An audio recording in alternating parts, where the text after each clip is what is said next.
नमस्कार, मेरा नाम अशोक है। मैं एक मिडिल क्लास फैमिली से हूँ। मेरी छोटी मोबाइल रिपेयरिंग की शॉप है। मैं घर वालों ने मेरी शादी एक लड़की से तय कर दी। लड़की हमारे दादा के पास के गांव की थी। लड़की के माता-पिता नहीं थे। उसे उसके मामा और मामी ने पालकर बड़ा किया था। घर वालों को लड़की पसंद आ गई थी। मैंने शुरुआत में टालने की कोशिश की। मुझे इस बात से थोड़ा एतराज़ था कि लड़की गांव की है। लेकिन मेरे घर वालों की आगे मेरी नहीं चली। मेरी शादी उसी से होना तय हो गई। शादी तय होने पर जब मैंने उससे बात की तो वो मुझे उसका स्वभाव पता चला। वो बहुत कम बोलती थी, जितना मैं पूछता बस हाँ या ना में ही जवाब देती थी।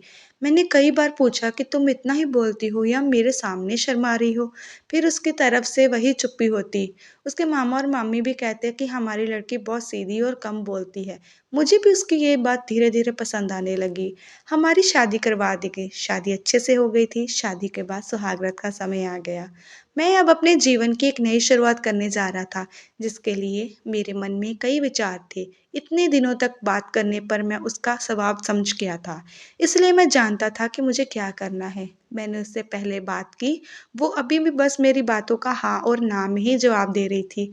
काफ़ी समय से मैं उससे बात कर रहा था। मैंने उससे पूछा, मैं उसे पसंद हूँ, वो बस हाँ कहती। थोड़ी घबराई हुई लग रही थी। थोड़ी देर बाद उसे पसीना आने लगा। मैंने कहा, क्या हुआ? तुम ठीक तो हो? वो बोली, कुछ नहीं, थोड़ी घबराहट हो रही है। मैंने उससे कहा कि तुम आराम करो, बहुत थक गई होगी। शादी की दौड़-भाग में ठीक से नींद पूरी नहीं हो पाती है।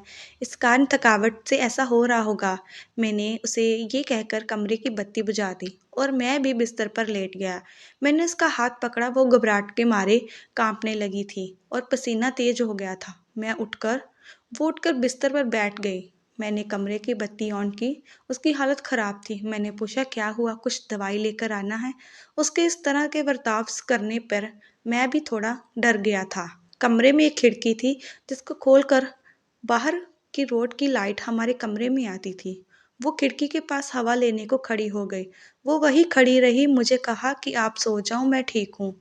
मैं थोड़ी देर बाद सो गया। सुबह जब मैं उठा तो वो कमरे में नहीं थी। वो घर का काम कर रही थी। उसकी तबीयत अब बहुत अच्छी ही लग रही थी, इसलिए मैंने फिर रात का ज़िक्र नहीं किया। अगली रात फिर मैं कमरे में गया तो उसने पहले ही खिड़की को खोल रखा था। मैंने उससे पूछा, अब ठीक हो? उसने सिर्फ सर हिलाकर जवाब दिया। कमरे में आते ही उसका चेहरा बदलने लगता था। एक अजीब सी घबराहट उसके चेहरे पर आ जाती थी। उससे कुछ पूछता, वो कहीं और ही देखती, कुछ ही सोचती रहती थी। उस रात भी मैंने कहा कि तुम्हारी तबीयत ठीक नहीं लग रही, तुम आराम करो। मैंने फिर कमरे की बत्ती बुझाई और बेड की ओर आया तो उसने खिड़की खोल ली और उसके पास खड़ी हो गई। मैंने अब उससे कुछ नहीं कहा। मैं अपने बेड पर सो गया। मुझे अब लगने लगा कि सब कुछ ठीक नहीं है। कुछ बात है जो वह जेश पा रही है। रात में घबराने वाली लड़की सुबह ठीक लगती है।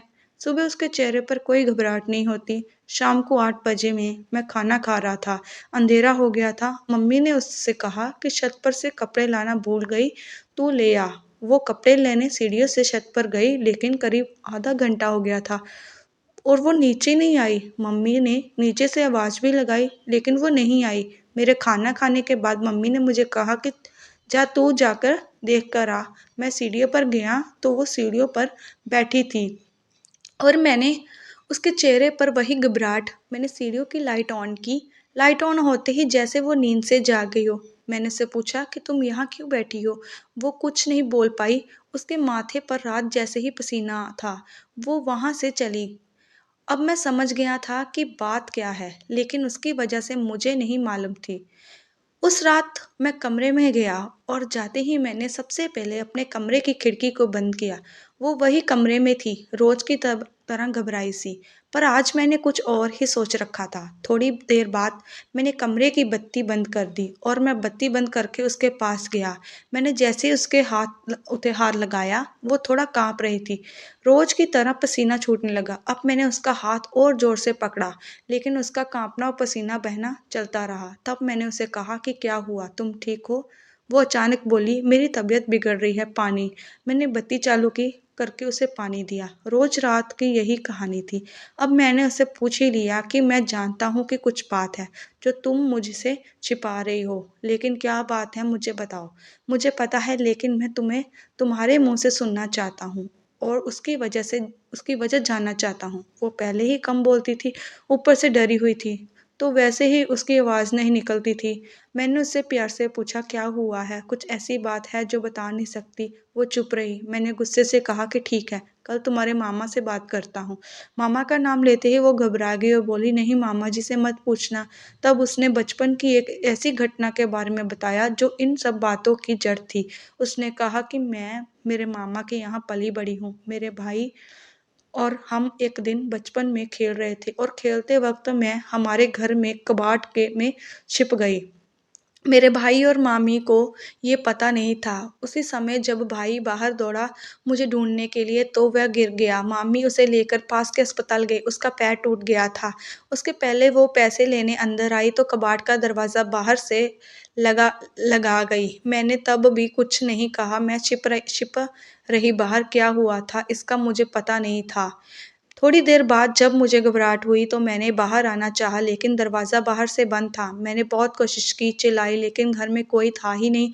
मैं बहुत डर गई थी। उन्हें आने में करीब 3 घंटे लग गए। मैं उस कबाट में 3 घंटे बंद रही। उसके बाद उनके आने के बाद भी मैं उन्हें नहीं दिखी तो मामी मुझे ढूंढने लगी। अब मैं अंदर पसीना और घबराहट के मारे बेहाल थी। मामी को आवाज़ पर मैं फिर से ज़ोर से दरवाज़ा बजाने लगी तो मामी ने मुझे बाहर निकाला। मैं जब बाहर निकली तो काँप रही थी। मुझे लगने लगा था कि मैं उस कबाट से बाहर आऊँगी या नहीं। आज भी अंधेरा मुझे उस दिन की तरह डराता है। कबाट पुराना था, इसलिए कहीं-कहीं से थोड़ा टूटा था, जिससे मुझे सांस लेने में कोई प्रॉब्लम नहीं हो रही थी। बाहर क्या हुआ था इसका मुझे पता नहीं था। मैं जब बाहर आई तो मुझे पता चला कि मैं इतने समय तक अंदर क्यों बंद थी। उस दिन तो मुझे अंधेरे से डर लगता था, मुझे पसीना और घबराहट होने लगती थी। मामी ने ये बात मामा को नहीं बताई थी, नहीं तो वो मुझे और भाई दोनों को पीटते। मुझे नहीं पता था कि अब ये कब तक मुझे परेशान करेगा, लेकिन मामी को ये पता है, इसलिए वो मेरा ध्यान रखती थी। ये सब सुनने के बाद मैंने कहा कि ये बात तुम पहले भी बता सकती थी। मेरी पत्नी बहुत ही सीधी थी और घटना के बाद शायद वो और भी डर गई थी। उसे लग रहा था कि उसकी ये परेशानी मैं समझूंगा या नहीं। कहीं मैं इस बात का मुद्दा ना बना लूं कि शादी के पहले हमें नहीं बताया गया, इसलिए वो छिपा रही थी। मैंने उसे फिर बड़े प्यार से समझाया, कहा कि उस समय जो हुआ उससे तुम्हें बाहर निकलना होगा। तुम्हारे अंदर के डर से हम दोनों को मिलकर लड़ेंगे।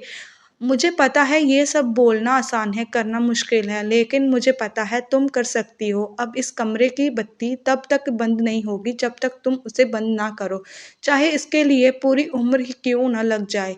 मैंने पहली बार उसके चेहरे पर वो मुस्कान लग रहा था कि उसका कोई बोझ उतर गया। अंदरा अब मेरे होते हुए उसे डर नहीं सकता था। मैं उसका हाथ पकड़े रहता। धीरे-धीरे मैं उसे इस डर से निकालने की कोशिश कर रहा और बहुत हद तक मैं सफल हो गया हूँ। ऐसी कोई बात नहीं है जो हल नहीं हो सकती। व्यक्ति को सिर्फ प्यार और विश्वास से चाहिए। बड़ी से बड़ी बात सुलझाई जा सकती है। Thank you for watching.